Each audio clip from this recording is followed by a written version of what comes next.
Okay. कुछ important sections अभी भी बाकी हुए थे, वो हम लोग डिस्कस कर लेते हैं ताकि कंप्लीट हो जाए आईपीसी। बचा हुआ है। हम लोग लास्ट क्लास में 127 सेक्शन 127 तक हुआ था, रॉन्गफुल कन्फाइनमेंट, रॉन्गफुल रेस्ट्रेंट और रॉन्गफुल कन्फाइनमेंट में मैंने डिफरेंस बताया हुआ था। उसके बाद के कुछ और प्रोविजंस है वो हम लोग स्टार्ट करते हैं। ठीक है, तो बेयर एक्ट खोलो और सेक्शन 128 निकालो। Section 128।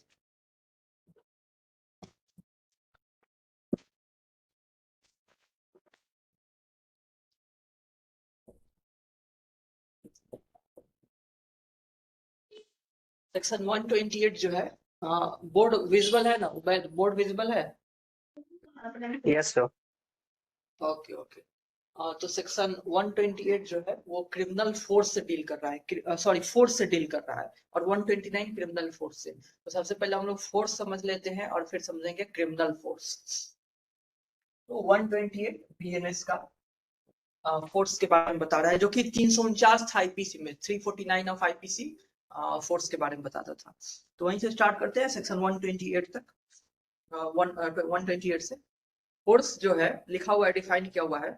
A person is said to use force to another. कब कहा जाएगा कि फोर्स का यूज किया गया है दूसरे पे? कब कहा जाएगा कि हमने फोर्स का यूज किया है दूसरे पे? If he causes motion, change of motion, cessation of motion. तीन टर्म है, motion, change of motion, cessation of motion. मैंने किसी को धक्का दे दिया, वो हिल गया तो मोशन कॉज कर दिया ना, वो स्टैटिक अवस्था में था, मोशन कॉज कर दिया। मोशन है, चेंज ऑफ मोशन है, सेसेशन ऑफ मोशन है। मोशन किसी में मूवमेंट ला देना। फोर्स का यूज करके किसी में मूवमेंट ला दिया जाता है। किसी को धक्का दिया, वो उसका मूवमेंट कर दिया, हो गया मोशन कॉज कर दिए। चेंज ऑफ मोशन, कोई ऑलरेडी मोशन में, उसके मोशन में चेंज, कोई चल ही रहा है, मैंने धक्का दे दिया तो और ज्यादा वो गिर गया, तेजी में वो लुढ़क गया, जो भी हो गया। तो मोशन ऑलरेडी है, उस मोशन में चेंज ला देना, ये भी हो सकता है। फिर सेसेशन ऑफ मोशन, मतलब रोक देना। कोई चल रहा है, मैंने एक पत्थर मार दिया, रुक गया। मैंने उसके सामने एक अचानक से बैरियर ला दिया, रुक गया वो। तो किसी भी तरह से हो सकता है, इसलिए लिखा हुआ है कि चाहे वो मोशन कॉज कर दे, किसी में मूवमेंट ला दे, चेंज ऑफ मोशन कर दे, यानी कि जो ऑलरेडी अगर मोशन में है तो उसमें बदलाव कर दे, और सेसेशन ऑफ मोशन मतलब उसमें मोशन में हम रुकावट ला दे। ये कहा जा रहा है कि कब हम फोर्स यूज करेंगे वो बताया जा रहा है। तो इनमें से कुछ भी हो जाए, टू द अदर पर्सन मतलब दूसरे पर्सन को, और बोल रहा है if he causes to any substance such motion और चेंज ऑफ मोशन। कोई अदर सबस्टांस को मोशन में ला दिया जाए। मान लो कि कोई पत्थर है, पत्थर को हम डायरेक्टली हम किसी पर्सन को धक्का नहीं दे रहे हैं, एक पत्थर मार दिए उस पर, और उस पत्थर को लगने की वजह से वो मोशन में आ गया। तो हम डायरेक्टली उस पर्सन को टच नहीं किए मोशन में लाने के लिए, लेकिन हम एक ऐसे सबस्टांस को मोशन में लाए जो उसके बॉडी में टच हुआ और वो मोशन में आ गया।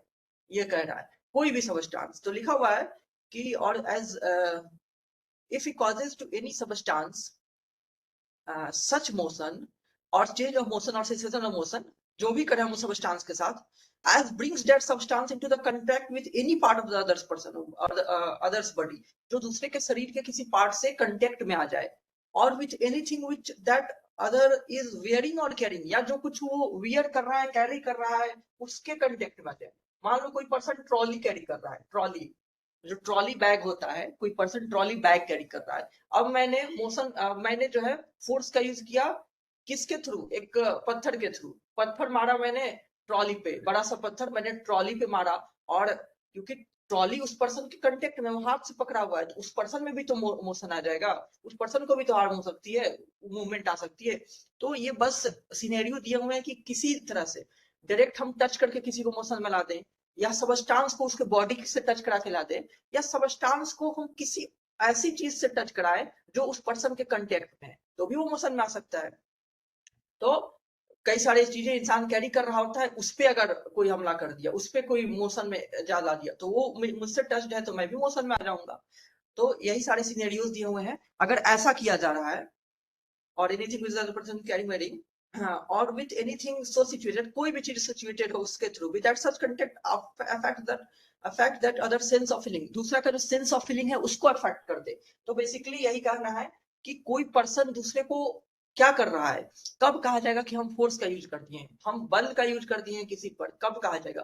तब कहा जाएगा जब हम उसको मोशन में ला दे, मूवमेंट में, या उसको मोशन में बदलाव ला दे, या मोशन में उसका रुकावट ला दे, चाहे हम डायरेक्टली उसको टच करके ला दे, डायरेक्टली फिजिकल कांटेक्ट से, या हम किसी ऐसे सबस्टांस से उसका कांटेक्ट करा दे, उसके किसी दूसरे सबस्टांस का उसका फिजिकल कांटेक्ट करा के हम ला दे मोशन में, या कह रहा है सबस्टांस का किसी दूसरे चीजों से कांटेक्ट कराए जिससे वो कांटेक्ट में है, उसके कारण भी मोशन में जाए, मतलब इन एनी हाउ उसको मोशन में लाना है। अब जो है in any of the following veg लिखा हुआ है, provided that the person causing the motion, change of motion, sensation of motion, cause that motion, change of motion in one of the following three ways. लिखा हुआ है कि इन तीनों में से किसी एक तरीके से लाना है। ये जो किया जा रहा है motion, change of motion, sensation of motion, ये कैसे होनी चाहिए? In one of the following three ways होनी चाहिए। जो तीन तरीका दिया हुआ है उनमें से किसी एक तरीका से होना चाहिए। अब कौन सा तीन तरीका दिया हुआ है? पहला दिया हुआ है by his own bodily power, मतलब खुद का वो फिजिकल फोर्स यूज करके, अपने बॉडी का पावर यूज करके ऐसा करे। ये कैसे हो सकता है? मतलब जैसा कि मैंने बोला धक्का देना, धक्का देने में खुद का बॉडी पावर यूज हो रहा है ना, कोई पत्थर चला के मारने में खुद का पावर यूज हो रहा है ना, तो ऐसे करके करे। By disposing any substance in such a manner that the motion or change of sensation of motion takes place without any further act on his part और on the part of any other person. कह रहा है कि कोई substance को इस तरीके से हम डिस्पोज करें, कोई सबस्टांस को इस तरीके से डिस्पोज करें जिसके कारण वो मोशन हो रहा है। अब जैसा कि मैंने पत्थर का एग्जांपल बताया, मैंने उसको फेंक दिया किसी पर, किसी चीज को मैं किसी सबस्टांस को मैं किसी तरह डिस्पोज करूं, किसी चीज को फेंक देना, धक्का दे देना, कोई चेयर रखा हुआ है, चेयर को मैंने धक्का दे दिया, वो जाकर टकरा गया किसी से, तो अल्टीमेटली जो मोशन कॉज हो रहा है फाइनली उस पर्सन में, उसका रीजन यही होना चाहिए। कौन सा रीजन? कि मैंने उस सबस्टांस के साथ इफेक्ट किया। ये नहीं कि मैंने कुर्सी ऐसे धक्का दिया, दूसरा पर्सन आके उसको कहीं और धक्का दे दिया किसी और डायरेक्शन में और जाके वो लग गया, तब वो रीजन मैं नहीं रहा। बोल रहा है कि बीच में वो इफेक्ट नहीं होना चाहिए मेरे किसी या किसी और के एक्ट से। अगर मैंने कुर्सी को धक्का दिया और वो जाके किसी से टकरा गया, तो उसमें जो मोशन कॉज हुआ उसका रिस्पॉन्सिबल उसके लिए कौन है? मैं हूँ। मान लो मैंने किसी कुर्सी को किसी डायरेक्शन में धक्का दिया और उसको दूसरा पर्सन ने किसी और डायरेक्शन में धक्का दे दिया, उसी मोशन कुर्सी को, अब वो जाके किसी से टकरा गया, तब उसका जो चेंज ऑफ मोशन है उसका रिस्पॉन्सिबिलिटी उस पर्सन पे जाएगी जिसने उसका डायरेक्शन चेंज कर दिया था। तो बोलना चाहता है कि जो फाइनल चेंज इन मोशन हुआ है वो जो परपिट्रेटर है उसके एक्ट की वजह से होना चाहिए, उसके एक्ट की वजह से। यही क्लियर किया हुआ है। तो कैसे भी किसी सब्सटेंस को डिस्पोज करे उसके कारण हुआ हो, या अपना फिजिकल बॉडीली पावर यूज करके हुआ हो। एंड थर्ड दिया हुआ है inducing any animal to move to change its motion. मान लीजिए कोई एनिमल में चेंज इन मोशन ला दे उसके वजह से। अब कोई किसी के पास पालतू कुत्ता है, वो बोल दे कि जाओ उससे लड़ जाओ, अब कुत्ता जाएगा उसको उससे जाके लड़ना शुरू कर देगा किसी पर्सन से, तो उसमें चेंज इन मोशन आएगा ही। ठीक है, तो ये भी एक तरीका है। किसी जानवर को हम चेंज इन मोशन में लाए जिसके कारण से पर्सन को अफेक्ट कर रहा है, तो एनिमल का भी दिया हुआ है। एनिमल को इंड्यूस करना कि वो मूव करे जिसके कारण से चेंज इन मोशन है किसी पर्सन का। तो इन सारे वेज में ये करना, मोशन में चेंज करना, ये सब क्या हो जाता है? ये सब क्या मान लिया जाता है? ये सब मान लिया जाता है फोर्स का यूज करना माना जाता है, फोर्स का यूज करना, बल का यूज करना। ठीक है उबैद? Yes sir. ओके, ये बल का यूज करना हो गया। लेकिन ये बस फोर्स को डिफाइन किया हुआ है, और क्रिमिनल फोर्स अगले सेक्शन में बताया हुआ कि क्रिमिनल फोर्स क्या है, जो कि ऑफेंस होगी। ऑफेंस होगी। वीडियो अगर बंद हो जाएगी तो तुम लोग बताना। अभी तो दिख रही है ना? क्लियर दिख रही है अभी? यस सर, क्लियर दिख रही। ओके ओके ठीक।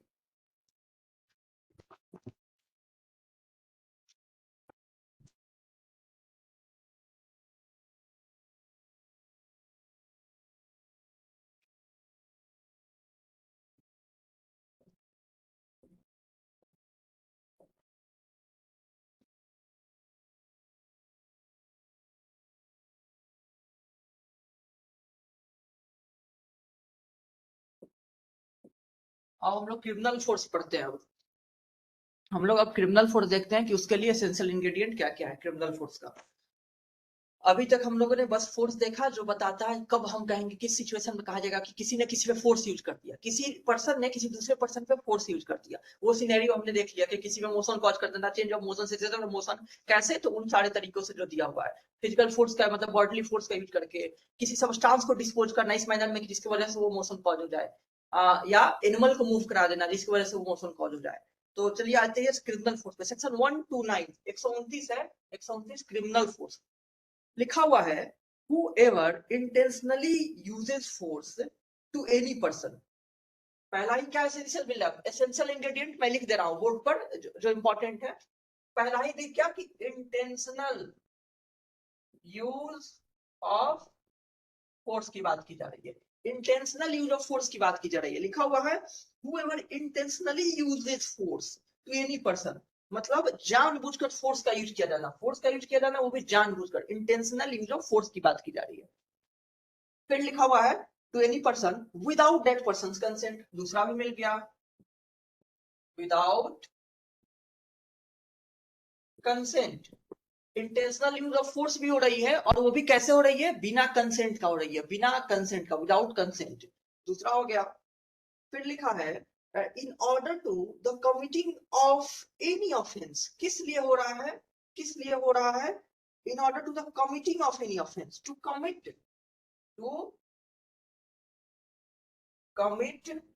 एनी ऑफेंस, कोई ऑफेंस कमिट करने के लिए, कोई ऑफेंस कमिट करने के लिए, और लिखा हुआ है और उसके बाद intending by the use of such force to cause or knowing it by, मतलब इंटेंशन और नॉलेज की बात कर रहा है, इंटेंशन और knowledge, knowing it to be likely that by such use of force, by use of such force he will cause injury, fear or annoyance, तीन term का यूज किया है, to cause, ये तीनों कलेक्टिवली, दोनों कलेक्टिवली, टू कॉज क्या लिखा हुआ है, इंजुरी, फियर और एनवाइस, इंजुरी, फियर और एनवाइस, मतलब परेशान करना, ये बन जाता है क्रिमिनल फोर्स बन जाता है। अब आइए अच्छे से देखिए और समझिए सारी चीजों को। सबसे पहले मैंने लिखा हुआ है इंटेंशनल यूज ऑफ फोर्स, मतलब जानबूझकर, कब कहा जाएगा क्रिमिनल फोर्स, फोर्स हमने पढ़ लिया, अब क्रिमिनल फोर्स की बात कर रहा है। फोर्स जरूरी नहीं है इंटेंशनल यूज किया जा सकता है, हो सकता है अनइंटेंशनल हो, अनइंटेंशनल हो, लेकिन अब हम क्राइम की बात कर रहे हैं, ठीक है। तो क्राइम की बात करेंगे तो जाहिर सी बात है कि क्रिमिनल इंटेंशन की बात होगी या क्रिमिनल नॉलेज की बात होगी। तो पहली चीज क्या लिखी हुई है कि इंटेंशनल यूज ऑफ फोर्स, मतलब फोर्स का यूज है जानबूझ करके। दूसरा है विदाउट कंसेंट, मतलब बिना विक्टिम के कंसेंट के, बिना विक्टिम के कंसेंट के, ओके, विदाउट कंसेंट। तीसरा लिखा हुआ है टू कमिट एनी ऑफेंस, और क्यों कर रहे हैं वो फोर्स का यूज, ये फोर्स का यूज क्यों किया जा रहा है, कोई ऑफेंस कमिट करने के लिए, कोई ऑफेंस कमिट करने के लिए, या तो ये फोर्स का यूज किया जा रहा है, कौन सा फोर्स का, जो जानबूझकर किया जा रहा है बिना कंसेंट का, वो हम कर रहे हैं कोई कोई ऑफेंस कमिट करने के लिए, या हम इस इंटेंशन के साथ कर रहे हैं या इस नॉलेज के साथ कर रहे हैं। इंटेंशन नॉलेज की बातें 100 बार हो चुकी है, क्रिमिनल इंटेंशन नॉलेज दोनों की बात की हुआ है, या इस इंटेंशन के साथ कर रहे हैं या इस नॉलेज के साथ कर रहे हैं टू कॉज इंजुरी, फियर और एनवायंस, तीन टर्म का यूज है, किसी को इंजुरी कॉज करने के लिए, किसी में डर पैदा करने के लिए, या किसी को तंग परेशान करने के लिए। किसी को एनवायंस मतलब तंग या परेशान करने के लिए, डर पैदा करने के लिए, या इंजुरी कॉज करने के लिए, इस इंटेंशन या नॉलेज के साथ कर रहे हैं, इस इंटेंशन या नॉलेज के साथ, तब ऐसे यूज ऑफ फोर्स को हम क्रिमिनल फोर्स कहेंगे, ऐसे यूज ऑफ फोर्स को हम क्रिमिनल फोर्स कहेंगे। क्या क्या एसेंशियल्स हो गया कि वो फोर्स इंटेंशनल यूज होना चाहिए, वो फोर्स इंटेंशनल यूज होना चाहिए। दूसरा कि वो विदाउट कंसेंट होनी चाहिए। तीसरा दिया हुआ है कि कोई ऑफेंस कमिट करने के लिए, कोई ऑफेंस कमिट करने के लिए, डायरेक्टली आप कर ही रहे हैं ऑफेंस कमिट करने के लिए, या ऑफेंस नहीं कभी कमिट करने के लिए, तो आप इस इंटेंशन या नॉलेज के साथ कर रहे हैं, दोनों टर्म यूज है, इस इंटेंशन या नॉलेज के साथ, टू, ताकि आप क्या कॉज कर दे, इंजुरी, फियर या एनवायंस कॉज कर दे, इंजुरी, फियर या एनवायंस कॉज कर दे, then such force is called use of criminal force, criminal force कहा जाएगा, जो कि एक क्राइम है, ठीक है, ये क्रिमिनल फोर्स हो जाती है। आइए बेयर एक्ट में देखते हैं कुछ है क्या उसके अलावा। whoever intentionally uses force, जानबूझ के फोर्स यूज करना हो गया पहला, to any person without that person's consent, बिना कंसेंट का, विक्टिम के बिना कंसेंट का, in order to the committing of any offence, ताकि कोई कमिट ऑफेंस कमिट किया जाए, और intending the use of such for और नोइंग इट लाइकली, या किस इंटेंशन या नॉलेज के साथ, किस इंटेंशन या नॉलेज के साथ कि he will cause injury, fear, annoyance, injury, fear या annoyance करेगा, किस पे, जिस पे फोर्स यूज कर रहा है उसको, जिसमें फोर्स यूज किया जा रहा है उसके साथ इंजुरी, फियर या अनॉयंस कॉज करेंगे, देन ये criminal force is set to use criminal force to that other, कहा जाएगा कि उसने दूसरे के साथ क्रिमिनल फोर्स का यूज कर दिया हुआ है। आइए कैलकुलेशन देख लेते हैं, समझ में आया वैध? Okay okay yes sir. ठीक है ओके।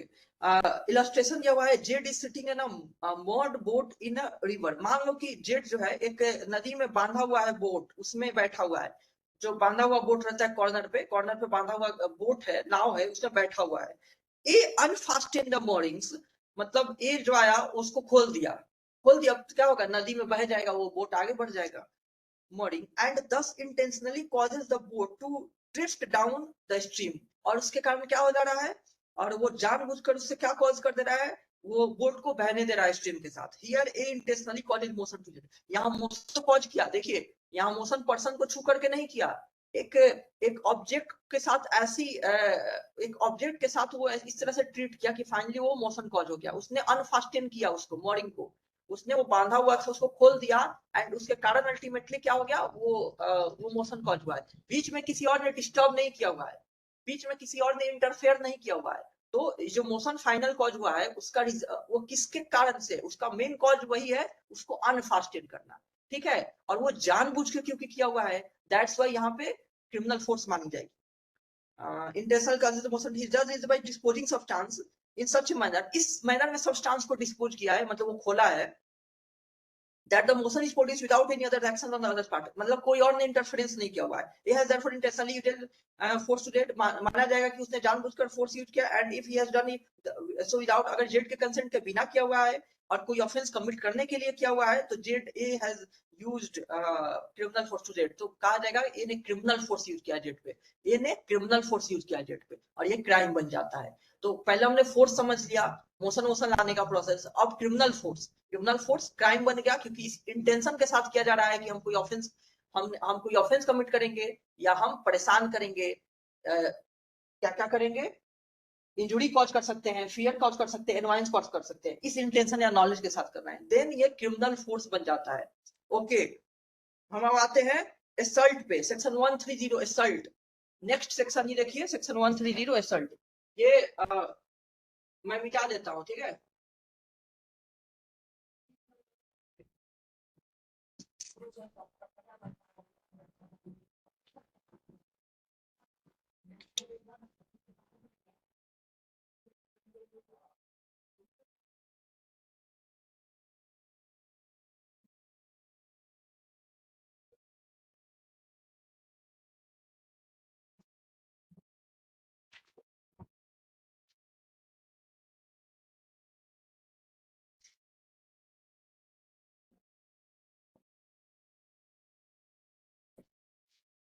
अब हम आते हैं सेक्शन 130 पे, जो कि कहता है एसल्ट के बारे में। सेक्शन 130 130 जो कि एसल्ट भी एक क्राइम है, ठीक है।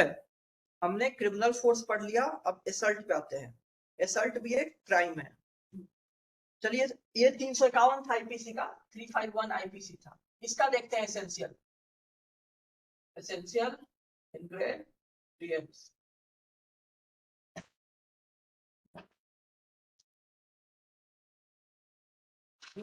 एसल्ट 130 सेक्शन जो है वो एसल्ट से डील कर रहा है। आइए पढ़ते हैं एसल्ट को और इसके एसेंशियल्स को देखते हैं। पहले लिखा हुआ है, एसेंशियल्स कहीं और से थोड़ी निकाली जाती है, डेफिनेशन से ही निकल के आती है ना। एसेंशियल कहीं और से नहीं होती है, जो उसको डिफाइन किया हुआ रहता है क्राइम में, उसी से हम लोग एसेंशियल निकाल लेते हैं कि ये जरूरी है। और क्या जरूरी है वो तो लॉ ही बताएगी ना। वेयर एक्ट में लॉ लिखी हुई है, वही तो बताती है कि ये क्राइम बनने के लिए क्या क्या जरूरी है, और वही जरूरी को थोड़ा सा पॉइंट वाइज में लिख देते हैं, उसी को एसेंशियल्स कहते हैं।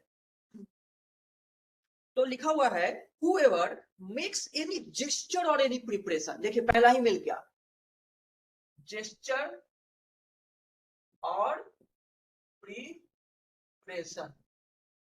पहला एसेंशियल मिल गया, जेस्चर या प्रिपरेशन बना रहा है, कोई जेस्चर या प्रिपरेशन बना रहा है, जेस्चर बना रहा है या प्रिपरेशन कर रहा है, ठीक है। whoever makes any gesture or any preparation, कोई जेस्चर बना रहा है, मतलब कोई हाव भाव कर रहा है या कोई तैयारी कर रहा है। मान लो किसी को मुक्का दिखाना एक तरह का हाव भाव है ना, मैं किसी को फैट मुक्का दिखा रहा हूं कि मार दूंगा, ये जेस्चर है। फिर कर रहा है प्रिपरेशन, किसी चीज की तैयारी करना। अब मैं मान लो कि मेरे पॉकेट में चाकू है, अब मैं चाकू निकाल रहा हूँ, बोल रहा हूँ कि अभी तुमको मार देते हैं, चाकू चाकू से ही मार देते हैं तुमको, और हम चाकू निकाल रहे हैं पॉकेट से। ये भी एक प्रिपरेशन है, ये क्या है, एक प्रिपरेशन है, ठीक है, तैयारी कर रहे हैं ऑफेंस करने का। तो लिखा हुआ है कि whoever makes any gesture और any preparation, कोई gesture बना रहा है या प्रिपरेशन कर रहा है किस चीज के लिए, इंटेंडिंग और नोइंग, इंटेंडिंग और नोइंग, दूसरा मिल गया एसेंशियल, इंटेंशन और नॉलेज की बात कर रहा है, दोनों में से कोई, दोनों लिखा हुआ है, इंटेंडिंग और नोइंग। कई सारे क्राइम्स हम लोग पढ़े जहां बस इंटेंशन लिखा हुआ रहता है, कई सारे क्राइम में बस इंटेंशन लिखा रहता है। इंटेंशन एक higher degree of mental element को शो करता है, नॉलेज जो होता है comparatively lower degree of mental element को शो करता है, lower degree of evil intention को शो करता है। तो किसी किसी क्राइम के लिए मियर नॉलेज काफी नहीं होता है क्रिमिनल लायबिलिटी राइज होने के लिए, तो उसमें इंटेंशन वाला ही इंटेंशन की रिक्वायरमेंट रहती ही रहती है। लेकिन बहुत सारे क्राइम्स में इंटेंशन नॉलेज दोनों में से कोई भी रहे तो क्रिमिनल लायबिलिटी राइज हो सकती है। यहाँ पे भी इंटेंशन नॉलेज दोनों लिखा हुआ है, ठीक है, इंटेंशन और नॉलेज लिखा हुआ है। इंटेंडिंग और नोइंग, इंटेंडिंग मतलब इंटेंशन दिखा रहा है, नोइंग मतलब नॉलेज दिखा रहा है। To be likely that, to be likely क्या होगा, दैट सच जेस्चर और प्रिपरेशन, जो हम जेस्चर बना रहे हैं, जो हम हाव भाव बना रहे हैं, हाव भाव बना रहे हैं, या जो हम प्रिपरेशन तैयारी कर रहे हैं, will cause any person present to apprehend that he who makes that gesture or preparation is about to use criminal force to that person। अब उससे क्या हो रहा है, दूसरे पर्सन को डर हो रहा है कि हम पे अब क्रिमिनल फोर्स यूज करने वाला है, मेरे जेस्चर की वजह से, मेरे प्रिपरेशन की वजह से सामने वाले को डर हो रहा है कि अब क्रिमिनल फोर्स यूज करेगा। मैं मुक्का दिखा रहा हूं तो सामने वाला क्या सोचेगा कि मुझे मुक्का मारने वाला है। मैं चाकू निकाल रहा हूं बोलते हुए कि तुमको हम मारेंगे, इससे सामने वाला क्या सोचेगा, अब हम पे अटैक करने वाला है, ठीक है। तो इससे भी एक निकल कर रहा है क्या कि एप्रीहेंशन है क्रिमिनल फोर्स का। तो ये भी लिख सकते हैं हम एक essential, apprehension of criminal force, apprehension of criminal force. मतलब अब देखिए, अब देखते हैं एसेंशियल्स क्या क्या लिखी गया, आगे पढ़ लेते हैं पहले। apprehend that he who makes the gesture or preparation is about to use criminal force that person is said to commit an assault। कहा जाएगा कि उसने assault किया हुआ है, कहा जाएगा कि उसने क्राइम कमिट किया, कौन सा क्राइम कमिट किया, assault का क्राइम, assault का क्राइम कमिट किया। तो देखिए पहला एसेंशियल क्या लिखा हुआ था कि कोई जो है कोई जेस्चर बना रहा है या प्रिपरेशन, जैसे कि मुक्का दिखाना, मुक्का दिखाना जेस्चर हो गया, चाकू निकालना प्रिपरेशन, किसी को मारने के लिए चाकू निकालना, किसी को मारने के लिए चाकू निकालना प्रिपरेशन हो गया ना। तो कोई पहला एसेंशियल क्या हो गया, कोई जेस्चर या हावभाव, कोई जेस्चर बना रहा है या तैयारी कर रहा है, कोई जेस्चर या प्रिपरेशन कर रहा है, ये हो गया। दूसरा, किस इंटेंशन और नॉलेज के साथ ये जो काम कर रहा है वो किस इंटेंशन या नॉलेज के साथ, उसको एक पर्टिकुलर इंटेंशन या नॉलेज होना चाहिए, उसको एक पर्टिकुलर इंटेंशन और नॉलेज होना चाहिए, और वो किस चीज के लिए होनी चाहिए, टू ताकि वो apprehension of criminal force create कर रहा है। ये जो एक्ट है वो apprehension of use of criminal force create कर रहा है, इससे डर पैदा हो रहा है सामने वाले को, मतलब विक्टिम को क्या डर लग रहा है कि ये मुझ पे क्रिमिनल फोर्स का यूज करेगा। क्रिमिनल फोर्स क्या अभी हम पढ़ लिए, क्रिमिनल फोर्स अभी अभी हम पढ़े, तो उसको लग रहा है कि हम पे क्रिमिनल फोर्स यूज करेगा, फैट दिखा रहा है मार देगा हम। ये निकाल रहा है, बोल रहा है पेंसिल है मेरे पास, निकाल के तो अभी घूम देंगे। तो उसके लिए मतलब जो भी चीज कर रहा है, जो प्रिपेयर कर रहा है या जो असॉल्ट कर रहा है, जो हाव भाव दिखा रहा है, जो जेस्चर दिखा रहा है, उससे ये डर लग रहा है कि हम पे अब क्रिमिनल फोर्स का यूज करेगा। Apprehension of use of criminal force, तो अगर तीनों ही ये पूरा होता है एसेंशियल इंग्रेडिएंट, तो क्या क्या हो जाता है, assault, crime of assault commit हो जाता है, असल्ट कमिट हो जाता है। एक और इसमें बात जरूरी है कि इस असल्ट होने के लिए जो विक्टिम होता है, जिसपे हम जिसको हम एप्रीहेंड कर रहे हैं, जिसको एप्रीहेंशन है कि मुझ पे क्रिमिनल फोर्स यूज होगी, वो विक्टिम के प्रेजेंस में ही होनी चाहिए। ये जेस्चर या प्रिपरेशन जो होती है, इसको भी लिख ही दे रहा हूं, ठीक है। मान लीजिए चौथा में लिख दिए कि जेस्चर और preparation must be made in presence of victim, in presence of victim. देखिए लिखा हूं कि जेस्चर और preparation must be made in presence of victim. जिस जेस्चर की बात कर रहे हैं या जिस प्रिपरेशन की बात कर रहे हैं वो विक्टिम के प्रेजेंस में होनी चाहिए, विक्टिम के प्रेजेंस में होनी चाहिए। यानी कि विक्टिम, ये नहीं कि हम कहीं और है और हम वहीं से जेस्चर दिखा रहे हैं उसको यूज है। वीडियो कॉल पे मैं किसी को मुक्का दिखाऊं तो उसको apprehension of use of criminal force होगा क्या वैध? No sir. नहीं होगा ना। हाँ बिल्कुल, वीडियो कॉल पे ये सबसे डर नहीं पैदा होनी चाहिए। और किसी को हो रहा है अप्रीहेंशन तो वो उसको उसको विक्टिम नहीं मानी जाएगी, ठीक है, क्योंकि उसके सामने नहीं हो रहा है। तो ये लिखा हुआ है कि जेस्चर और preparation must be made in the presence of victim. Victim के प्रेजेंस में वो जेस्चर और प्रिपरेशन होनी चाहिए। कौन सी जेस्चर और प्रिपरेशन? जिसको इस इंटेंशन या नॉलेज के साथ किया जा रहा है कि सामने वाले को ये अप्रीहेंशन हो कि उसके अगेंस्ट क्रिमिनल फोर्स यूज होने वाली है। समझ में आ गया? हम सब कीजिए लोग। Yes sir. Okay okay okay, बहुत बढ़िया, ये दोनों हो गया। ये हम लोग 128 पढ़ लिए, 129 पढ़ लिए, 130 पढ़ लिए, 130 पढ़ लिए। अब आइए आप लोग 191 निकालिए। 191 बेयर एक्ट में 191 सेक्शन निकालिए, ठीक है। एफ्रे, हाँ मिल गया।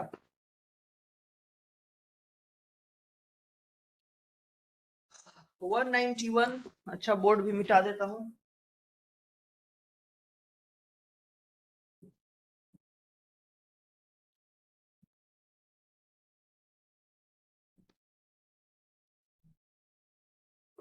अभी हमें दो चीज पढ़नी है, वो पढ़नी है, एक पढ़नी है रायट और पढ़नी है एफ्रे।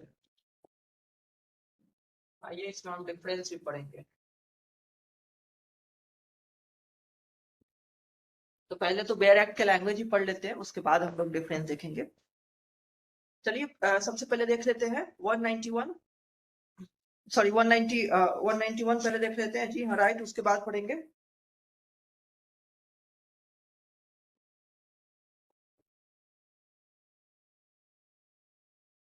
चलिए राइटिंग खोलिए 191। 146 था आईपीसी का। आईपीसी का जो सेक्शन 146 था, ये प्रीलिम्स में कई बार पूछा हुआ है कि कौन सा सेक्शन है राइट का, कौन सा सेक्शन है एफरे का, कौन सा सेक्शन राइट और एफरे का। इसलिए वो भी पहले आईपीसी का था, अब तो बीएनएस बन गया। तो 146 था जो आईपीसी का, वो राइट था, या जो राइटिंग लिखा रहता है। अब जो है 191 बीएनएस का है। देखिए लिखा हुआ है कि whoever लिखा नहीं हुआ है, whenever force और violence is used, जब भी फोर्स या वायलेंस का यूज किया जाता है, फोर्स या वायलेंस जो टर्म पे यूज किया हुआ है, बल का या वायलेंस का, अहिंसा का, सॉरी हिंसा का, वायलेंस अहिंसा नहीं हिंसा हुआ। whenever force or violence is used by an unlawful assembly, unlawful assembly द्वारा, इससे इसके सारे इंपॉर्टेंट पॉइंट मिलते जा रहे हैं जो हमें डिफरेंस बताएंगे राइट में और एफ्रे में। फोर्स या वायलेंस यूज हो रहा है किसके द्वारा? किसी अनलॉफुल असेंबली द्वारा। अनलॉफुल असेंबली हम पढ़ चुके हैं। और बाई एनी मेंबर देयरऑफ, या किसी उसके मेंबर द्वारा। किसके मेंबर द्वारा? एक अनलॉफुल असेंबली के मेंबर द्वारा। In prosecution of the common object, common object के प्रोसिक्यूशन में, in furtherance of common object, common object के फर्दरेंस में, मतलब अंडर सम कॉमन ऑब्जेक्ट ये हो रही है। Of such assembly, every member of such assembly is guilty of the offence of writing. मतलब उस अनलॉफुल असेंबली का सारे मेंबर राइट के लिए लायबल होंगे, सारे मेंबर। जरूरी नहीं है कि सबके सब यूज कर रहे हैं। 10 लोग हैं, अगर 5 लोग चाहिए ना अनलॉफुल असेंबली के लिए, अनलॉफुल असेंबली के लिए 5 लोग चाहिए। मान लो 10 लोग मिलके गए हैं राइट करने के लिए, वायलेंस कॉज करने के लिए। 10 में मान लो 6 ही लोग एक्टिवली कर रहा है, 4 लोग जो है वो पैसिवली, मतलब एक्टिव पार्टिसिपेट नहीं कर रहा है, वो हेल्प कर रहा है काइंड ऑफ, वो ज्यादा वायलेंस में पार्टिसिपेट नहीं किया। लेकिन 10 को 10 लायबल होंगे क्योंकि उन्हें पता था, बाकी 4 लोग को भी, मतलब 10 को सबको पता था कि हम यहाँ क्यों इकट्ठा हुए हैं, हम यहाँ राइट करने के लिए इकट्ठा हुए हैं, हम यहाँ वायलेंस कॉज करने के लिए इकट्ठा हुए हैं। तो क्योंकि 10 in prosecution of common object act कर रहे हैं, तो जरूरी नहीं है सब एक्टिवली पार्टिसिपेट करें। इसलिए लिखा हुआ है कि each member of such assembly, each member underline कर सकते हैं ईच मेंबर को, each member of such assembly liable होगा राइटिंग के लिए। सबसेक्शन 2 क्या लिखा हुआ है? Whoever is guilty of writing shall be punished with imprisonment either is for term which may extend to 2 years, 2 साल तक की सजा है, और इस fine which fight both. Third लिखा हुआ है सबसेक्शन 3, 2 साल तक की सजा दिया हुआ है। सबसेक्शन 3 है whoever engages in writing being armed with deadly weapon। देखिए डेडली वेपन लगा दिया तो थोड़ा सा और ग्रेव क्राइम बन गया ना, थोड़ा सा और हीनियस बन गया, क्योंकि डेडली वेपन के साथ कर रहे हैं आप। चांसेस था भले ही आपने डेडली वेपन का से किसी का मर्डर ना कॉज किया हो, कुछ ना किया हो, लेकिन डेडली वेपन का यूज करना ग्रेविटी को बढ़ा देता है, इसलिए उसके लिए पनिशमेंट भी बढ़ जाती है। Being armed with deadly weapon or with anything which used as a weapon of offense, is likely to cause death, shall be punished। जाहिर सी बात है डेडली वेपन को बताया गया है कैसा वेपन होता है जिससे किसी का डेथ कॉज हो सकता है।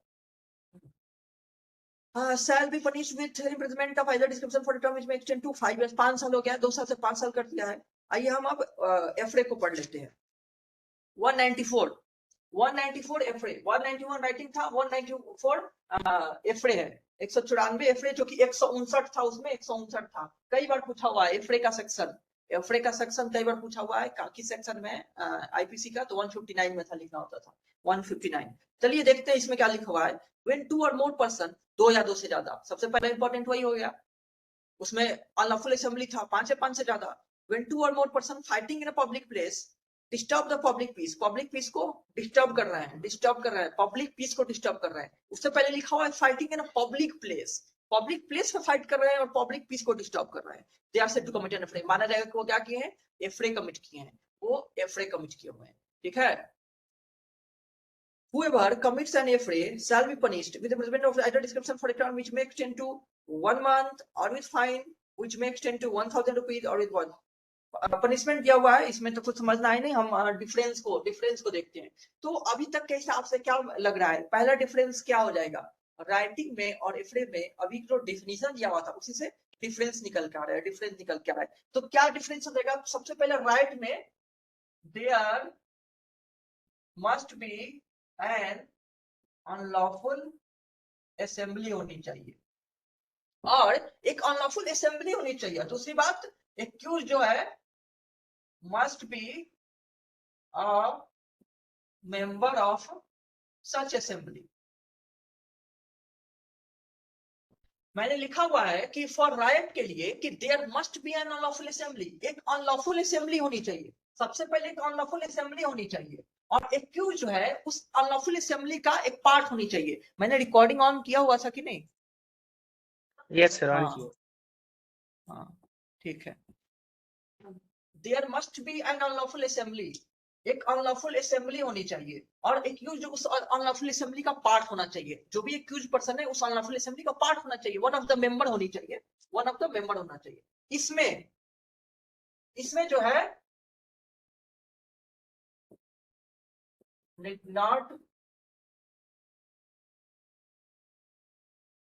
इसको हम सीधा लिख सकते हैं, no no requirement of an unlawful assembly. Unlawful assembly का कोई रिक्वायरमेंट नहीं है, अनलॉफुल असेंबली का कोई रिक्वायरमेंट नहीं है एफरे के लिए। इसके लिए अनलॉफुल असेंबली होना चाहिए और एक्यूज उसका पार्ट होना चाहिए, और एफरे के लिए अनलॉफुल असेंबली का कोई रिक्वायरमेंट नहीं है। इसका दूसरा डिफरेंस क्या हो जाएगा, पर्सन का। अभी हम लोग ने डिस्कस किया कि कितने पर्सन होने चाहिए, राइट के लिए। राइट जो होता है, बिल्कुल मिनिमम 5 पर्सन होना चाहिए, तो 5 और मोर पर्सन। और इसमें कितना होना चाहिए, 2 2 और और मोर। बिल्कुल, एफए के लिए 2 और मोर हो गया, और राइट के लिए मतलब राइटिंग के लिए 5 और मोर हो गया। अगर सीरियसनेस के ग्राउंड पे देखें तो कौन ज्यादा सीरियस हो गया, तो राइट जो है मोर सीरियस ऑफेंस है, मोर सीरियस है, ये लेसर सीरियस है। ये लेस इसके कंपेरिजन में और ये मोर इसके कंपेरिजन में कंपेयर किया जा रहा है, इसलिए तो सीरियसनेस के बारे में लिखा जा रहा है। राइट एफरे के कंपेरिजन में मोर सीरियस है, और एफरे राइट के कंपेरिजन में लेसर सीरियस है। और कोई डिफरेंस हो जाएगा, ये जो पब्लिक प्लेस पे लिखा हुआ था कि पब्लिक प्लेस होती है, वो भी एक हम डिफरेंस बना सकते हैं कि एफरे का लिखा हुआ था कि, हाँ बोलो। सर जो राइट होता है मतलब पब्लिक और प्राइवेट दोनों प्लेस पे हो सकता है, लेकिन वो केवल पब्लिक प्लेस पे। बिल्कुल, राइट जो है can be committed in public और प्राइवेट प्लेस बोथ, और ये जो है can be committed only in public place। जो एफ्रे है वो बस पब्लिक प्लेस पे हो सकती है, एफ्रे बस पब्लिक प्लेस पे हो सकती है, और राइट जो है वो पब्लिक प्राइवेट प्लेस किसी पे हो सकती है, किसी पे हो सकती है, ठीक है। एफ्रे बस पब्लिक प्लेस, क्योंकि लिखा हुआ था पब्लिक प्लेस पे पब्लिक पीस को वायलेट कर रहे हैं हम, पब्लिक पीस को हम एक हैम्पर कर रहे हैं, और इसमें उस तरह की रिक्वायरमेंट नहीं है, पब्लिक प्राइवेट प्लेस कहीं हो सकती है। एक और हो सकती है, यहां लिखूंगा तो दिखेगा क्या, ऊपर लिख देते हैं। पहला तो हो ही गया है, देयर मस्ट बी एक अनलॉफुल असेंबली होनी चाहिए, पहला लिखा हुआ है एक अनलॉफुल असेंबली होनी चाहिए, उसका वो एक्यूज पार्ट होना चाहिए, और वहां कोई अनलॉफुल असेंबली का रिक्वायरमेंट नहीं है। पांचवा क्या हो जाएगा, ये 4 डिफरेंस हो गया। पांचवा हो जाएगा, अभी हमने पढ़ा था कि जो एक्यूज होता है उसमें मतलब राइट में जो एक्यूज होता है वो लिखा हुआ था पेयर एक्ट में कि ईच मेंबर, जो मैंने बोला ईच मेंबर लायबल होते हैं, हर एक लायबल होता है। ये भी एक ग्राउंड है कि each member of unlawful assembly is liable even if not directly directly actively लिखना चाहिए, actively participated। इसमें हो जाएगा एक्टिव पार्टिसिपेशन इज नेसेसरी, 2 लोग हैं तो दोनों पार्टिसिपेट कर रहे हैं तब तो ब्रीच हो रहा है इसका। Active participation is necessary. चलिए देखिए क्या लिखा हुआ हूं कि ईच मेंबर, हर एक member of unlawful assembly is liable, each member of unlawful assembly is liable even if not actively participated. भले ही आपने एक्टिव पार्टिसिपेशन नहीं किया है, लेकिन फिर भी आप लायबल होंगे, आपको पनिश किया जाएगा। इसमें जो है वीडियो आ रही है कि नहीं क्लियर? ओके यस सर, आ रही है। ओके, इसमें हर एक मेंबर जो है वो लायबल होंगे, even if not actively participate. Right में अनलॉफुल असेंबली का पार्ट है तो लायबल हो जाएंगे, क्योंकि अनलॉफुल असेंबली का पार्ट है तो हर एक मेंबर लायबल होगा, भले ही एक्टिव पार्टिसिपेशन किसी ने कम किया हो, ना किया हो। और एफरे में 2 लोग तो हैं ही या 2 से ज्यादा, मतलब वो एक्टिव पार्टिसिपेशन करने चाहिए, तभी तो वो पब्लिक पीस को ब्रीच कर रहा है। जिसने पार्ट ही नहीं लिया, क्योंकि अनलॉफुल असेंबली नहीं है ना, अनलॉफुल असेंबली नहीं है, इन प्रोसिक्यूशन नहीं काम कर रहे हैं, तो ये लायबिलिटी होने का बेस क्या है? इस लायबिलिटी का बेस है कि आप एक अनलॉफुल असेंबली जिसका एक कॉमन ऑब्जेक्ट था उसके फर्दरेंस में कर रहे हैं ना, दैट्स व्हाई ये लायबिलिटी ईच मेंबर वाली है। ओके, आप एक अनलॉफुल असेंबली के पार्ट थे जिसका एक कॉमन ऑब्जेक्ट था, और उसी के परसिक्यूशन में, उसी के फर्दरेंस में आपको एक्ट कर रहे हैं, दैट्स व्हाई आपका पैसिव पार्टिसिपेशन भी आपको लायबल बना देता है, और इसमें वैसा नहीं है। ठीक है, समझ में आ गया उबैद, सुचेता, सारे डिफरेंसेस? ओके, ये हम लोग का एफरे हो गया 191 194। अब हम लोग 351 देखते हैं, सेक्शन 351, क्रिमिनल इंटीमिडेशन। सब में भी शॉर्ट आंसर में कभी शॉर्ट आंसर राइटिंग में कभी पूछ दे, राइट एफरे वाले तो आ जाते हैं डिफरेंसेस पे, ये इंपॉर्टेंट था।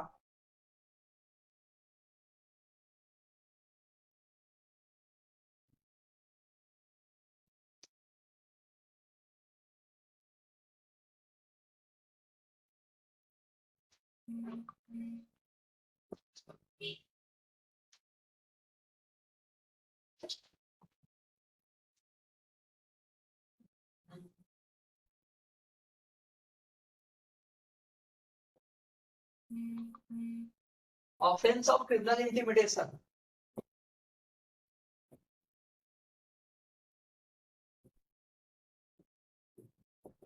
फाइव 503 ऑफ आईपीसी का सेक्शन 503 503 आईपीसी का जो था, और 351 बीएनएस का 351 351, आईपीसी का 503 क्रिमिनल इंटिमिडेशन के साथ डील कर रहा है। इसका एसेंशियल इंग्रेडिएंट हम लिखते जाएंगे।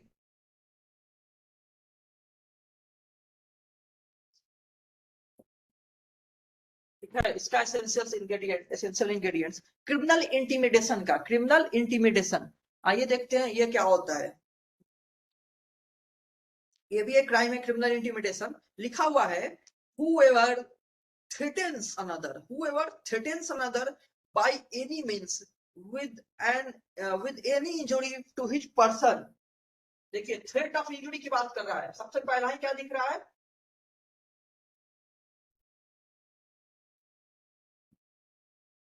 थ्रेट ऑफ इंजुरी की बात कर रहा है। थ्रेट ऑफ इंजुरी, किस चीज को थ्रेट ऑफ इंजुरी?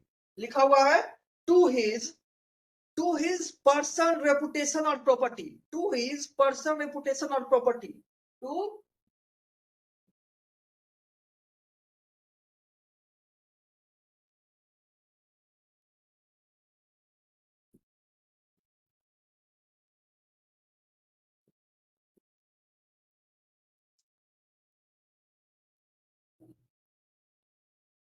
पहला हो गया कि किसी पर्सन के बॉडी रेपुटेशन और प्रॉपर्टी की थ्रेट की बात कर रहा है। ये जो लिखा हुआ है टू हिज पर्सन का मतलब उसके बॉडी को हार्म। टू हिज पर्सन, हमारी टू माई पर्सन मतलब मेरे फिजिकल बॉडी की बात की जाती है। तो टू हिज पर्सन मतलब अपने बॉडी, रेपुटेशन और प्रॉपर्टी के इंजुरी की बात कर रहा है। तो ये थ्रेट ऑफ इंजुरी है। थ्रेट ऑफ इंजुरी है किसको? किसी पर्सन के बॉडी को हार्म, रेपुटेशन या प्रॉपर्टी को हार्म के लिए। फिर है और reputation property or to the person or reputation of anyone in whom the person is interested, किसी और का जिसमें वो इंटरेस्टेड हो। तो ये भी हो जाएगा to the body reputation of anyone in whom that person is interested. इसको मैं तोड़ तोड़ के लिख दे रहा हूं ताकि थोड़ा सा आसान होगा समझने के लिए। ये पढ़ के इसलिए लिख दे रहा हूं क्योंकि एसेंशियल तो ये सब हो ही जाएंगे, लेकिन थोड़ा सा आसान होगा। पहला पॉइंट क्या निकल के आ रहा है? पहला पॉइंट क्या निकल के आ रहा है कि थ्रेट ऑफ इंजुरी है, मतलब इंजुरी का डर है। इंजुरी का डर है किसको?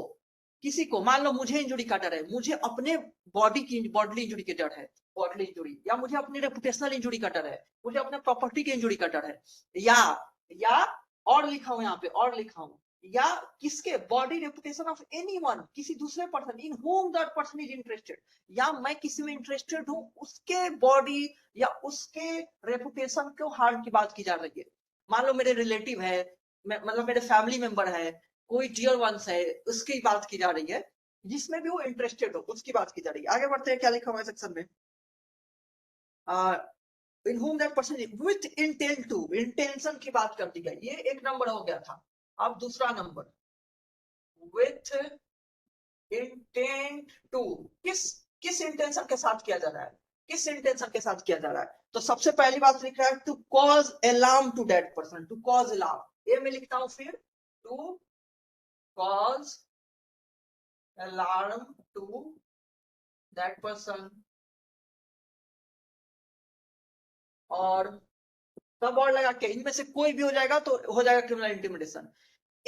ये थ्रेट जो है, ये थ्रेट इनमें से इस इंटेंशन के साथ कर रहे हैं कि इनमें से कोई भी कॉज हो जाए तो क्रिमिनल इंटिमिडेशन बन जाएगा। ठीक है, इसलिए और लिखा हुआ है। ये में होगा to cause alarm to any person, okay, to cause alarm to that person, और to cause that person to do any act which he is not legally bound to do. ठीक है, टू कॉज क्या करने के लिए? that person to do an act which he is not legally bound to do। और लिखा हुआ है, लास्ट में लिखा हुआ है he is not legally bound to do or to omit to do anything। फिर हो गया to cause that person to omit to do any act which he is legally entitled to do। देखिए इसको मैं अंडरलाइन कर दे रहा हूं, to do है यहाँ पे और टू ओमिट है यहाँ पर। आइए अब देखिए, ये हो गया सारे एसेंशियल्स, हो गया। देख लेते हैं वेयर एट को पहले एक बार और पढ़ लेते हैं, फिर इसको समराइज करते हैं। क्या लिखा हुआ है? whoever threaten another by any whoever threatens another by any means, मतलब सबसे पहले थ्रेट ऑफ इंजुरी है। थ्रेट ऑफ इंजुरी किस चीज को? टू हिज पर्सन, रेपुटेशन और प्रॉपर्टी। लिख दिया हुआ हूं, to a person's body, reputation और प्रॉपर्टी। और यहाँ लिखा हुआ है तो body reputation of anyone in whom that person is interested, ये भी हो गया इंटरेस्ट वाला। फिर किस इंटेंशन के साथ, किस इंटेंशन के साथ, फिर लिखा है to cause alarm to that person, to cause alarm to that person, to cause alarm को अंडरलाइन कर दिया। फिर है to cause that person to do an act जो कि which is not legally bound to do, या to cause that person to omit to do any act which is not entitled to do, ये बन जाता है criminal intimidation, बन जाता है क्रिमिनल इंटिमिडेशन। आइए एक एक दो ही पॉइंट में मैं बांट दिया हूं सबको, दो पॉइंट में, क्योंकि एक में थ्रेट ऑफ इंजुरी की बात की जा रही है और दूसरे में इंटेंशन की बात की जा रही है। विथ इंटेंट टू, देखिए यहाँ नॉलेज नहीं लिखा हुआ है, ठीक है, बस इंटेंशन। अभी थोड़ी देर पहले नॉलेज और इंटेंशन दोनों वाले पॉइंट मिले थे, इसमें बस इंटेंशन लिखा हुआ है, बस इंटेंशन लिखा हुआ है, बस इंटेंशन, ठीक है, विथ इंटेंट टू। तो ये भी इंपॉर्टेंट है। सबसे पहले क्या है कि थ्रेट ऑफ इंजुरी होनी चाहिए, थ्रेट ऑफ इंजुरी होनी चाहिए। बोर्ड ऐसा तो नहीं कि लाइट कम होने वगैरह से क्लियर नहीं आ रहा है, अभी तो लाइट है ना? बहुत क्लियर नहीं है लेकिन ठीक है। एक सेकेंड, फिर अब ज्यादा क्लियर है? तो थोड़ा सा वर्ड जो है ब्लर टाइप के हैं, बाकी वैसे दिख रहा है। ये लाइट ऑन किया हूं तब ज्यादा क्लियर है, लाइट ऑफ था तब था ठीक? सर थोड़ा सा ज्यादा क्लीन दिख रहा है, बाकी सर थोड़ा सा वर्ड ब्लर दिख रहे हैं। Okay okay.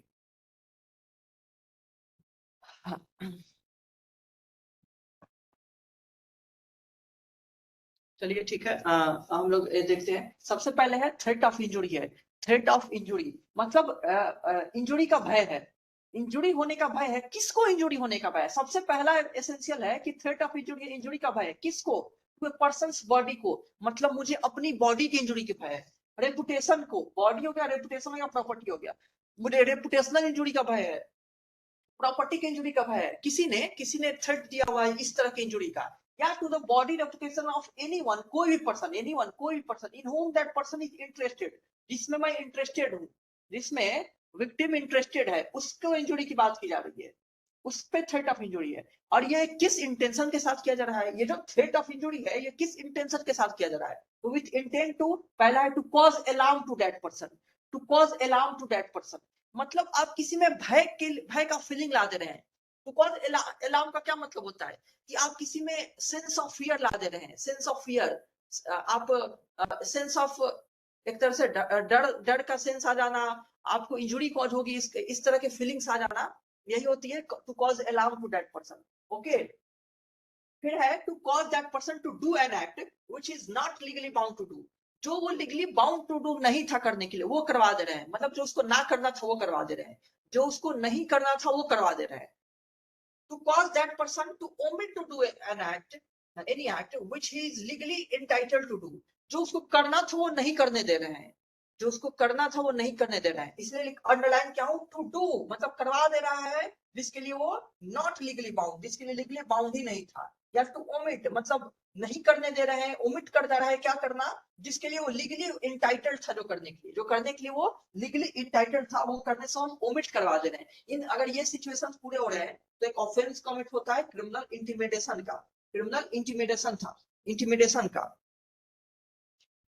ओके, अलार्म का मतलब समझ गया? टू कॉज अलार्म मतलब किसी को किसी में भय का फीलिंग ला देना, डर का, डर ला देना, इसी कहते हैं टू कॉज अलार्म, कि अचानक से नॉर्मली वो नॉर्मल था बट उसमें अब वो भय के सिचुएशन में, इस थ्रेट की वजह से, इस थ्रेट की वजह से वो अब सेंस ऑफ फियर आ गया, एक तरह से सेंस ऑफ फियर आ जाना, ठीक है, एंजाइटी आ जाना, किसी को चिंता होने लगी, अब भय हो गया, उस तरह उसी को कहते हैं।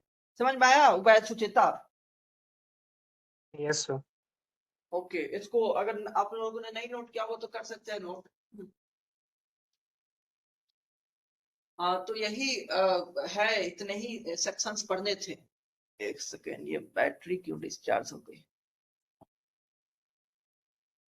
कोई बात नहीं, अभी तो ये अगर नोट कर लिया आप लोगों ने तो बस यही सेक्शन अभी डिस्कस करने थे। और जैसे जैसे भी अभी किसी को कोई प्रॉब्लम हो आप लोग पूछिएगा, ग्रुप कैसा है। और हम लोग को भी रहेगा कि कोई किसी नए टॉपिक पे कोई क्लास लेने का, तो कभी भी मैसेज करके आप लोगों का क्लास हो जाएगा।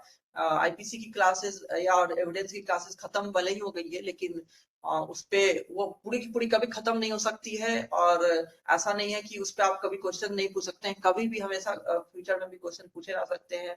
और आप लोग कुछ भी पूछ सकते हैं या बता सकते हैं कि इस चीज पे ये नई चीज आई है, कोई कुछ भी आई है तो उसे बता दिया जाए, हम लोग बताएंगे। बट इतने टॉपिक जो है वो याद करने हैं। इसके अलावा इंडेक्स रट लेना है, इंडेक्स याद कर लेना है। क्या हो रहा है?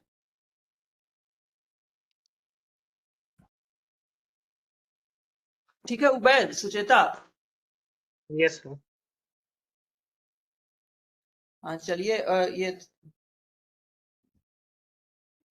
ऑफ होने वाली है डिवाइस थोड़ी, और आप लोग लीव कर दीजिए अगर अभी कोई डाउट नहीं है तो। और कभी भी कोई डाउट होगा तो पूछ लेना, ठीक है? कॉल करके, मैसेज करके, ग्रुप में या जैसे भी।